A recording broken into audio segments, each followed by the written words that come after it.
Jake Hatch, Locked On Cougars. Drake Toll, Locked On Big 12. BYU schedule is one that when I initially looked at it, thought, oh, that's not good. Arizona and Kansas State. And I don't think Baylor's good, but going on the road is not great. And Oklahoma State's good. You got to go to Orlando. There are games here that certainly, look, let's be clear. BYU at 8-4 is going to be a great season. There are games that BYU is going to lose. They're not going to go undefeated. However, as the more I look at a Southern Illinois, which is a win, an SMU, who I watched lose to Boston College in a bowl game, a Wyoming, a very tough game on the road, but still BYU's the better football team.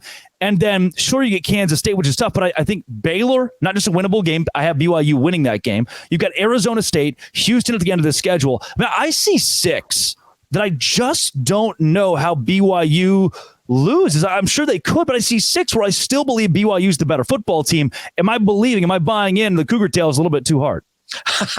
Well, hey, I'll get you Cougar till the next time you're out here. I promise you that. But I think you're right, because you look at the schedule and when you're doing BYU's kind of the math, the path to bowl eligibility, you're looking for wins. Yeah, the 3 non-conference games. If BYU wants to go bowling, you've got to sweep those games. You've got to be Southern Illinois. You got to go to SMU and win there, and you got to beat Wyoming. Now, they're very tough games, I think, both at SMU and Wyoming, but you got to win those. And then you're right. The final 2 games of the year, Arizona State and Houston. Yeah, they should be improved by the end of the year, but they're in the same vicinity in my mind of where BYU is going to be picked in the preseason poll. So you win those 2 games, that's 5 wins. And then Baylor, Baylor's a bit of an enigma out there.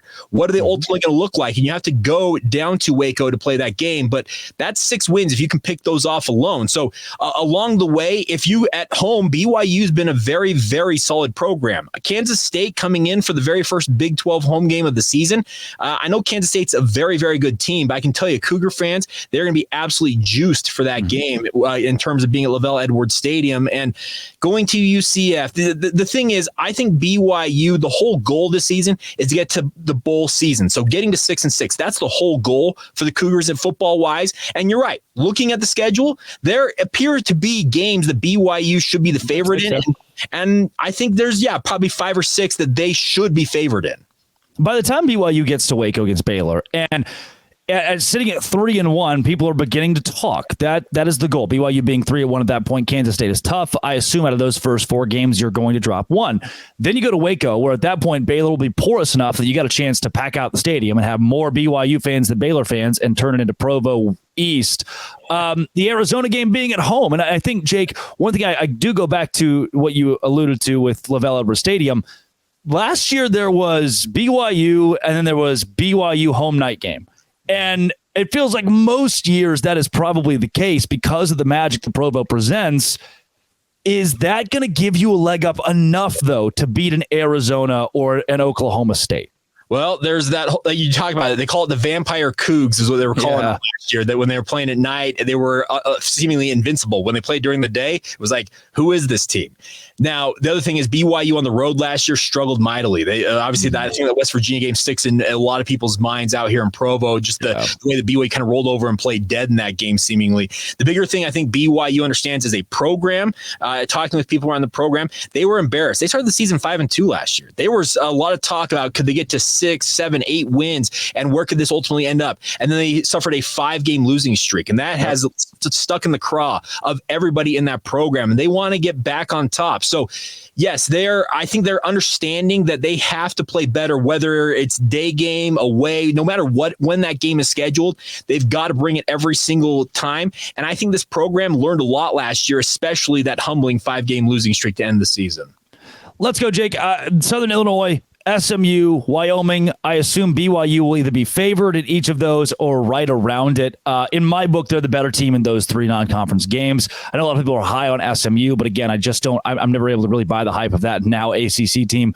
Past that, I think Baylor, Arizona State, Houston. Those are the 6 where I see BYU as the better team, regardless of home or away. They just are the football team that on the gridiron I would take. Where from there, if let's say those 6 games go your way, where from there can BYU sneak out wins? Which games do you point out and say, you know what, circle this one because the Cougars have a fighter's chance, even if everyone else counts them out? I'm actually looking at that Arizona game. The thing about this is Arizona went through a coaching change, and trust me, Brett Brennan is a very, very capable coach. He did really good at San Jose State, but they are still going through a coaching transition, and who knows what that's going to look like year one on the job there in Tucson. Jed Fish did an incredible job, but he left them high and dry, and I think there's a jilted lover type feel down there in Tucson, and there's some talent that left that program to travel with him to Seattle and Washington, but there's other guys who went elsewhere. So I think Arizona, yes, they have Tateroa McMillan. I know they have the quarterback Fafita as well, but I just feel like they may be a little more depleted than some people think they are coming into this year. So that is one that I've got circled as a potential win for BYU just because of how everything went down with the Wildcats. We've given the ceiling. This has been a very positive segment here about BYU. Jake, let's touch on where things could go wrong. And even if you ask an outside source, somebody out there may say, oh, well, they'll lose to SMU and Wyoming. And, well, they'll by then, Houston might be improved. I mean, there are people who are going to poke holes in all of this. What is that worst case scenario? What is the floor for the Cougars? The worst case scenario is, you go 1-2 in the non-conference, and then you're feeling kind of down on yourselves. You've lost at Wyoming, and BYU fans, I can tell you, they are upset that BYU is even making that trip to Laramie. Tom Holmoe, their athletic director, said, hey, we want to be a good friend to these programs who helped us out during the independent era. Now, going to Laramie, that would be there's a whole famous quote from LaVell Edwards, Drake, about I'd rather lose and live in Provo than win and live in Laramie. It's lived on for 4 decades now since he made that quote after a loss up at Wyoming during the WAC era for BYU. So they go 1-2 out of the gate. Then at that point, I think Cougar fans, there's a lot of heat on Kalani Sitake, his coaching staff as a whole. And at that point, they're probably feeling down about themselves. Kansas State comes in, kicks them around. And then after that, what are you looking at as a favored win? Even going to Baylor, I know that like we talked about Baylor as being a win here, still going on the road. That's a tough deal. And BYU lost last time they played down there at Baylor. So the problem is if you get off to a slow start, you're 1-2 in the non-conference, is the next time you're favored in a game Arizona State on the second to last weekend of the season and the following week against Houston? That very much could be the case, and that would be a consideration of 3-9, 2-10, and at that point, heads I think absolutely would roll for BYU. Yeah, it wouldn't be good. 3-9 wouldn't be good. Coming up, what could be good are a few of these offensive stars for the Cougars. This is Locked On Cougars, Locked On Big 12, part of the Locked On Podcast Network, your team every day. Today's show is brought to you by LinkedIn Talent Solutions. LinkedIn Talent Solutions is where I go whenever I need to find an intern to run social media because I'm not very good at the social media thing on Twitter all the time. I say things that are a little bit too far out there. I hired my friend Zach at LinkedIn.com/Locked On College. Zach has done a great job of asking questions, building engagement, and he is from LinkedIn Talent Solutions. 86% of small businesses can get a qualified candidate within 24 hours. Hire professionals like a professional on LinkedIn. Post your job for free at LinkedIn.com/Locked On College. That is LinkedIn.com/Locked On College to post your job for free. Terms and conditions do apply. It is LinkedIn.com where you can find the next big hire for your small business or independent business. LinkedIn.com.